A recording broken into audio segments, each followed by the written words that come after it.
Bonjour et bienvenue dans le journal de l'emploi. Aujourd'hui, parlons numérique, car les entreprises françaises ont besoin de compétences. Elles ont besoin d'hommes et de femmes, des programmateurs, des développeurs, des community managers, des techniciens réseau.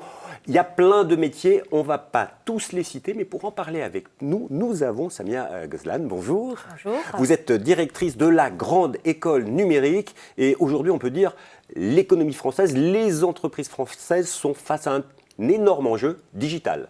Absolument. Le digital traverse tous les pans de l'économie en France et quel que soit le statut de l'entreprise, qu'elle soit du secteur marchand, non marchand, TPE, grand groupe ou PME, les besoins en compétences numériques sont cruciaux et c'est vraiment l'enjeu auquel elles doivent faire face. L'offre de formation et les besoins en compétences ne sont pas concordantes.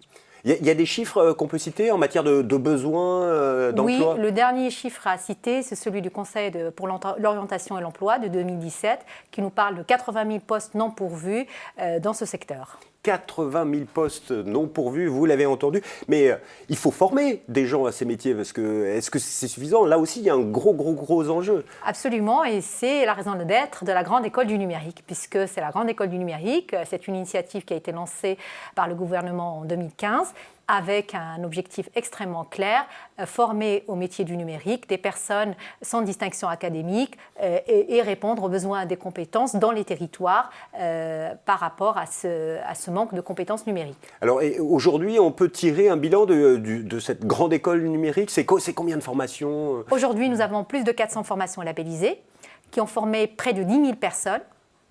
Et ces 10 000 personnes, on a de tout. On a des personnes qui sont sans qualification, sans formation, quand elles rentrent en formation. On a des femmes qui ont été exclues du numérique. Et on a des personnes qui sont résidentes dans ce qu'on appelle les quartiers prioritaires de la politique de la ville.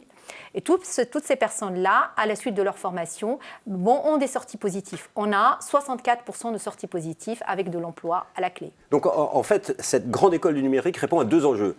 Les besoins sur le marché de l'emploi, mais aussi à tout ce qui est inclusion sociale de plein de personnes qui sont loin de l'emploi aujourd'hui. Absolument. L'inclusion numérique est un enjeu crucial pour la Grande École du numérique.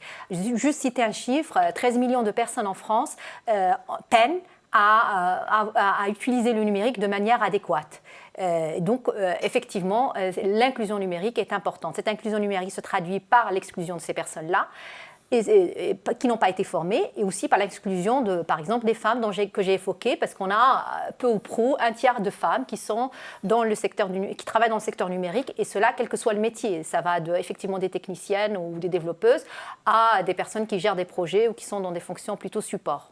Parce que vous l'avez compris, elle nous le dit bien, la directrice de la Grande École Numérique, tout le monde peut travailler dans le digital si on est formé.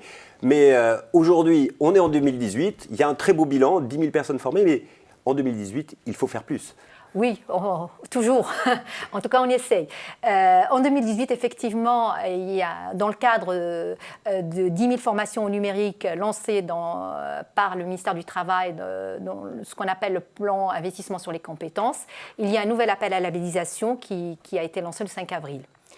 Donc, voilà. Un appel à labellisation pour avoir encore plus de formations et pour former combien de jeunes et moins jeunes? Alors, cet appel à labellisation vise à former 5 000 personnes nouvelles en 2019. Voilà, donc vous venez de lancer une campagne qui s'appuie sur des vidéos et je vous propose d'en découvrir une qui vous explique tout sur cet appel à labellisation.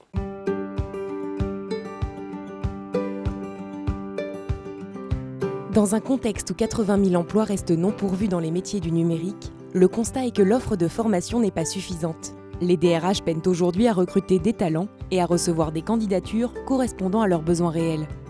Naissait alors la Grande École du numérique pour augmenter l'offre de formation et répondre aux besoins en recrutement. Déjà 2 appels à projets ont permis de créer un réseau de plus de 400 formations labellisées. En 2018, la Grande École du numérique lance un nouvel appel à labellisation afin d'élargir son réseau de formation et former encore plus de talents numériques. Son objectif, former 5 000 personnes supplémentaires d'ici 2019 au métier du numérique, dont 30% de femmes. Différents critères d'éligibilité sont exigés pour les organismes de formation. Il doit se trouver en France, territoire ultramarin compris, et doit porter sur les métiers du numérique. Un minimum de 10 personnes, peu ou pas qualifiées en recherche d'emploi, est exigé par session de formation. L'organisme doit également garantir un accès gratuit à la formation, un nombre d'heures de formation cohérent avec les compétences visées et une qualité dans l'accompagnement social et professionnel proposé pendant et après la formation. Pourquoi se faire labelliser Grande École du Numérique ? La labellisation peut permettre l'accès à une subvention d'amorçage non reconductible, plafonnée à 80% du financement de la formation. Au-delà de la phase d'amorçage et de mise en place, les porteurs de projets doivent présenter les moyens et pistes d'action pour le pérenniser. Être labellisé, c'est participer au développement local de l'emploi. Et c'est une belle opportunité de voir son projet de formation se concrétiser dans un secteur d'avenir. Enfin, l'attribution du label permet également à l'apprenant de la formation labellisée d'avoir un accès gratuit à la formation et de pouvoir bénéficier d'une aide financière délivrée par le Crous. Si vous avez un projet de formation qui s'inscrit dans un besoin exprimé par les entreprises du secteur marchand et non marchand de votre territoire, candidatez à notre appel à labellisation. Date limite de candidature, le 21 juin, minuit. Rejoignez le réseau Grande École du Numérique sur www.grandeécolenumérique.fr.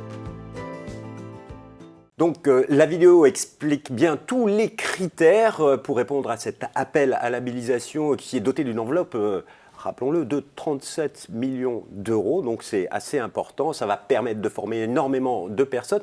Mais quels sont les organismes qui peuvent postuler à cet appel à labellisation ? En fait, tout organisme de formation peut prétendre au label et déposer sa candidature pour obtenir le label et la subvention qui peut être accordée.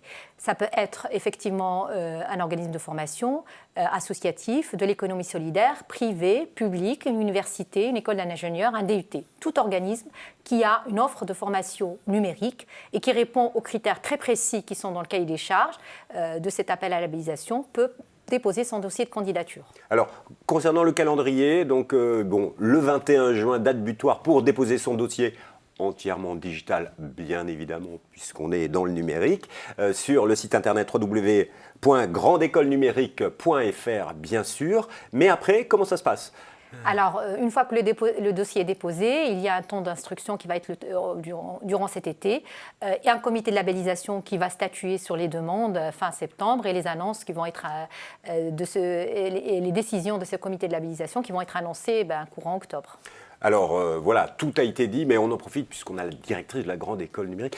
Un conseil, quel est le conseil que vous donneriez pour bien répondre à cet appel à labellisation ? Sur quoi il faut faire très attention ? Respecter les critères, ils sont dans le cahier des charges, et surtout quand vous répondez en tenant compte de votre écosystème local, avec la région, avec les OPCA, avec les entreprises. Voilà. Donc, travailler en local. D'abord pour répondre à l'appel à labellisation, et ensuite pour pérenniser votre formation. Merci beaucoup, Madame Gozlan. Merci à vous. Et quant à nous, on se retrouve bientôt pour un nouveau journal. Je vous rappelle le site internet www.grandeécolenumérique.fr et on se retrouve bientôt pour un nouveau journal. Au revoir.